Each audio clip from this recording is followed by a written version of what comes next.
Thank you. It's a delight to be here, and having seen that video, I can see exactly why Alistair asked me to come and talk to you today. I met him earlier in the month at another event and followed on his on-stage experiment in demonstrating the ingredients of partnership, which was very entertaining. And today I'm following on from Pam, so I doubt I'm going to be that entertaining, but I'll do my best to tell you the story of what's been happening over in Stratford. And that's what I'm here to share with you. I want to share with you how there's the realisation of an opportunity to embed green infrastructure principles into regeneration and act as a key piece of East London's green infrastructure jigsaw. I'm aiming to give you my view of the lessons learned for the plenary and hopefully to benefit from your insight in order to deal with the challenges ahead so that we can ensure that that image of the jigsaw is one of a stone falling into a pond and causing ripples out into East London. I'm really fortunate to be part of what is now a very, very large team of people across the country doing an enormous range of work in different organisations to make the Olympic Games a success. The real prize, though, is the legacy that hosting the Games provides. And in our case, it's the legacy for the natural environment and people's access to the benefits that it can bring. We've been forging new partnerships to achieve that at key venues outside London and with some success. But the focus is understandably on Stratford and the Olympic Park, where the potential for exemplary green infrastructure is being realised. And I want to locate you with a couple of maps. The one on the left shows you where the Olympic Park is just north of the River Thames and where it relates to elements of the Lee Valley and up into Hertfordshire and Essex. And you can see where the East London boroughs are. Another locator for you is the East Enders title. And if you can see that circle, that's where the Olympic Park is now on it.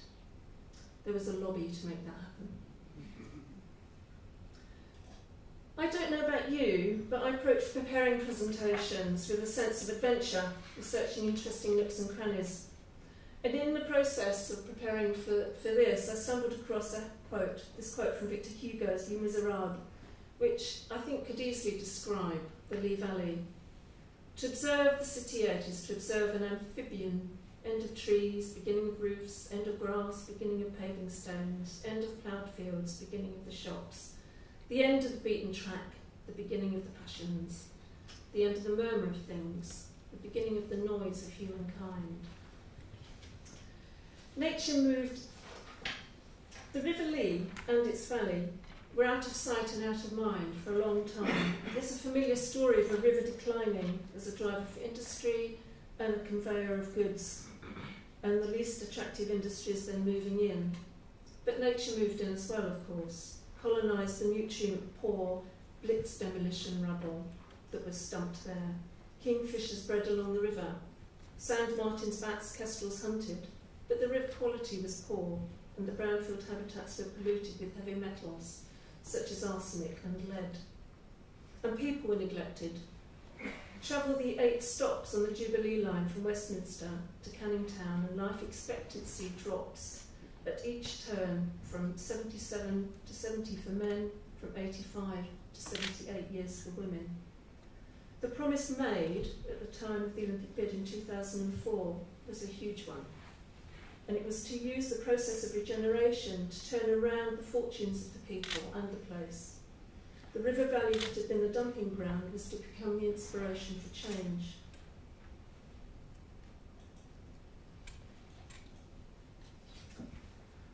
The attention on the Lee Valley wasn't new. 60 years earlier, as bombs dropped on the East End, Patrick Abercrombie was asked to prepare a Greater London plan, provide homes fit for heroes, and the Lee Valley was on his radar. And you can see on that map in the middle, you can trace out an area there you can identify as the Lee Valley corridor. These areas are a great open-air lung to the crowded East End. Their preservation is essential. every piece of open land should be welded into a great regional reservation, he wrote. No open land, whatever its present use, should be built on. His vision was a spark for the Lee Valley Regional Park, although he had to wait another 20 years to see it come to fruition. It stretches 26 miles from Wear in Hertfordshire, south into the northern edge of the Olympic Park, as you've seen from the maps. In many ways, the Olympic Park is the most recent realisation of Abercrombie's vision, but rather than preserving from the built fabric, the emphasis is now working with it to support a flourishing symbiotic relationship between grey and green, built and natural. So this is an aerial shot of the Lee Valley back in 2006, when Seb Coe, now Lord Coe, said the vision to regenerate the lower Lee Valley's physically deprived areas into a water city of revitalised canals, waterways and green spaces will serve as a new millennium model for inner city renewal. And here's a couple of images to show you what that's beginning to look like. That's looking south to the River Thames, and you can see the stadium in the distance. And that's focusing in on an area of the new wetlands habitats that have been created. As you can see from these images, the Olympic Park, which is the largest to be built in the UK in over 150 years, is delivering green infrastructure in East London's urban fringe of the Lee Valley. Natural England has agreed a very long definition of what green infrastructure is, and I'm not going to give you a slide of that. I can share it with you later if you'd like. What we've done in relation to trying to communicate what green infrastructure is in relation to the Lee Valley is come up with 4 simple principles. And what I'm going to do is just run through each of those quickly to explain how the Olympic Park is delivering across biodiversity, climate change adaptation, providing connectivity for people and providing health benefits. So the natural signature. The London 2012 Sustainability Plan provided the impetus to ensure that the most rigorous principles of sustainable development were applied to the creation of the Olympic Park and the venues within it. This included biodiversity as one of the themes, alongside climate change, inclusion, healthy living and waste. The natural signature of the Lee Valley is braided tributary streams flowing across open marshes to join the river and its sequence of reservoirs before flowing south to the River Thames. And the design of the Olympic Park picks up this signature and reinstates access to it. The resulting Olympic Park Biodiversity Action Plan is the first for an Olympic city. And the figure of 45 hectares is the total area of habitat mosaics that are developed through neglect. No SSSIs, but sites of special metropolitan importance and borough importance, with a range of habitats from species-rich grasslands to wetland, wet woodland and brownfield habitats. There's an accent in the north part of the park on natural landforms and planting, but in the south part of the park, which is more formal, the accent's still there on providing for biodiversity through seed feeding stations and species choice, so that there's insects have somewhere to feed and sources of nesting material for birds.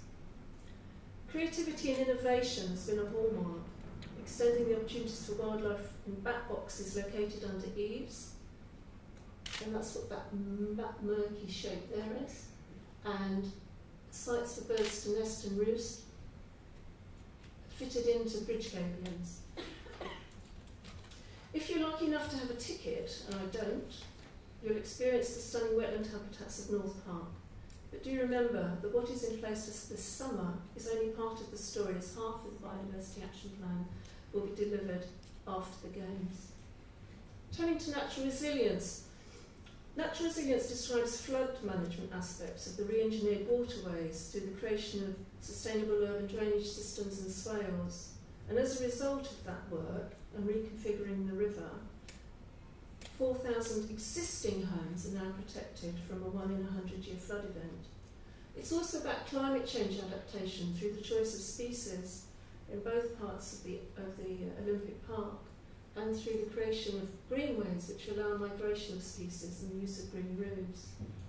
But the River Lee is still on the European poor quality list. So a big tick when it comes to the Olympic Park's contribution to green infrastructure on those two counts, but work to be done with the communities upstream to ensure improvements in river quality. Natural connections have been put in place in the sense of actually putting in new routes and access for people, whether it's beside the water or cutting across east-west, because the River Lee acted as a barrier. This new walking route's been put in by British Waterways, who've been working closely with the Olympic Delivery Authority and now with the Olympic Legacy Company to make sure that people will have access to the waterways. And I think there's some work to be done, talking to them about incredible edible for the Olympic Park. There are volunteering programmes already run by the London Wildlife Trust on the Greenway and by LOCOG in the areas surrounding the park. And the OPRC is supporting Thames Water and others in the big waterways clean-up, because volunteering is a big part of what Natural Connections is about. Finally is the Natural Health Service, and this is about how access to the natural environment, access to nature is really vital to human health and well-being. I mentioned the decline in life expectancy as you move eastwards from Westminster. There's ample evidence to demonstrate how access to the natural environment, even simply looking at photographs of trees, is beneficial to human health and well-being. And through the National Walking for Health scheme, there are programmes of health walks established in the host boroughs which continue making use of existing green spaces and towpaths. Newham Striders, for example, meet regularly at the View Tube on the Greenway, which is within a javelin's throw of the stadium. The Olympic Delivery Authority has achieved an Olympic Park that will be a stunning backdrop to the Games, ahead of time and under budget. As well as being beautiful, it is a multifunctional living and working landscape, and the nuts and bolts of how they've succeeded in this are gathered together into a series of learning legacy online publications, and that includes green infrastructure and biodiversity. Here's the website address for you to go in and to delve. I was talking to Jim earlier about some of the information that's here. His specialism has been in soil remediation. There is a lot of that went on in the Olympic Park.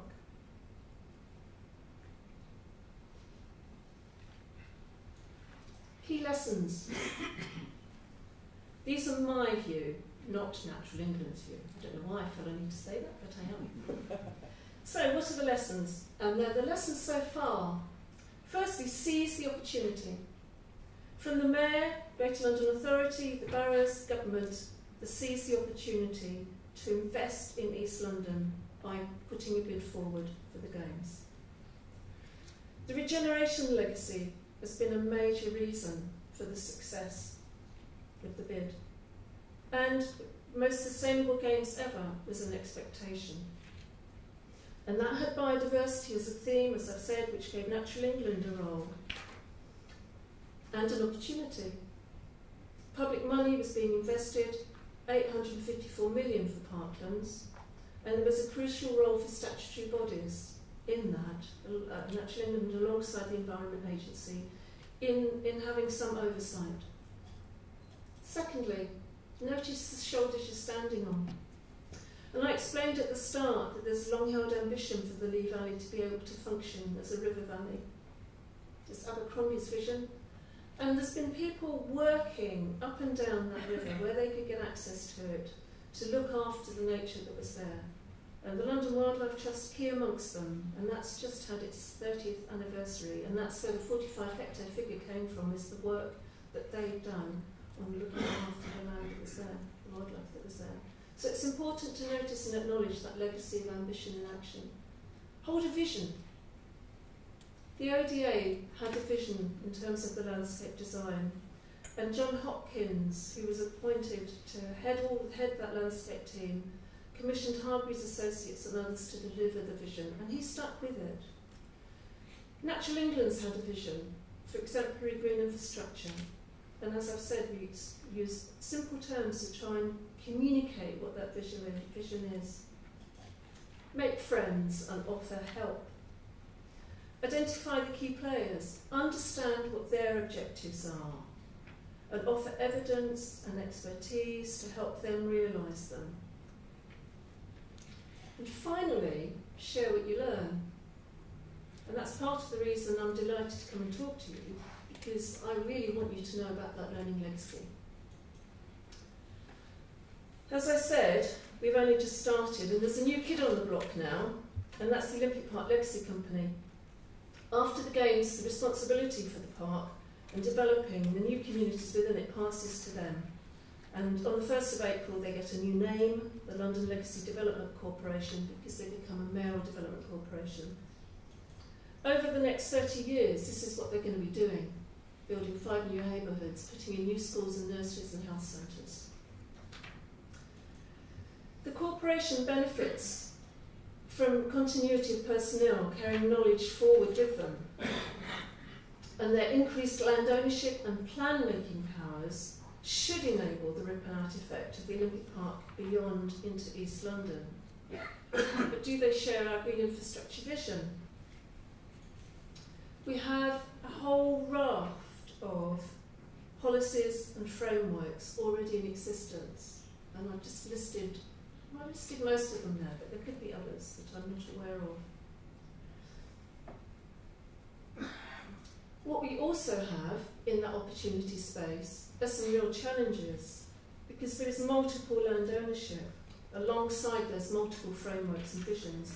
There's a politically challenging landscape at the moment, because we've got mayoral elections happening and there will inevitably be reorganisation, and the pressing priorities for the host boroughs are economic and social, where the role of the natural environment isn't perhaps appreciated. And indeed, in times of austerity, perhaps the environment can't even be afforded. There's multiple land ownerships that are the Lee Valley Regional Park Authority alongside the Olympic Park Legacy Company, Thames Water, British Waterways. So there's a lot of players, and I would really appreciate your experience and to benefit from that in terms of how you bring together that multiplicity of different organisations. Addressing that point of providing evidence of the role of green infrastructure in driving economic growth and social and health issues is critical for that ripple-out effect that I've been talking about to take hold. There's still a need for people to understand how essential getting out into the natural environment is for human health. And getting out there isn't easy for many of the children in the 5 host boroughs, because that's the area of highest green space deficiency. So the Olympic Park, now on their doorstep, is a real opportunity for them. And I wonder if children aren't the key to the future of this. The London Wildlife Trust and Field Studies Council have done great work providing children with the opportunity to fall in love with and learn about nature through their projects, including with YouTube on the Greenway, which is that structure down in the bottom right-hand image. That lime green structure has got a cafe and a classroom above it. It's that early contact that fosters the desire to become kinds of professionals are in this room, or simply be somebody who wants to get outside and enjoy the space.